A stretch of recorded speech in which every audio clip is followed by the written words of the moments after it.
আসসালামু আলাইকুম প্রিয় বন্ধুরা, কেমন আছেন? আশা করি সকলে ভালো আছেন। আমি এগুলো কি কাটছি, আর এগুলো কি দেখেন কি সুন্দর করে কাটছি। এগুলো খেতে কিন্তু দারুণ লাগে। আর এর উপকারিতা আর এর ঔষধি গুণাগুণ আর এর খাবারের মধ্যে কি কি কত প্রকার ভিটামিন আছে, আয়রন আছে, অবশ্যই আপনারা জানেন। আর যারা জানেন তারা সকলে কমেন্ট করে জানাবেন আশা করি।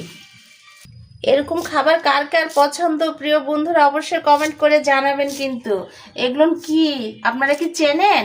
আমাদের উত্তরবঙ্গে, আমাদের জয়পুরহাটের ভাষায় আমরা বলি কলার মগজ, মগচা। তো আপনারা কি নামে জানেন এটাকে অবশ্যই কমেন্টের মাধ্যমে জানাবেন। আর এটা খেতে কেমন, কার কার পছন্দ অবশ্যই কমেন্ট করে জানাবেন।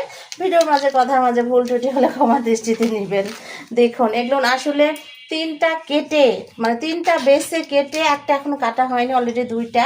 কতটুকু হয়েছে এগুলো ভাজি ভর্তা যে যেমন পছন্দ করে সে সেভাবে রান্না করে খেতে পারে। আজকে আমি এগুলো চচ্চড়ি মানে ভাজি করব, খেতে কিন্তু দারুণ লাগে। আর এর মধ্যে প্রচুর আয়রন আছে, কোনো কেমিক্যাল ফরমালিন কিছুই নেই। এটা খাওয়া কিন্তু শরীরের জন্য অনেকটাই উপকারী, আয়রনের কাজে লাগে।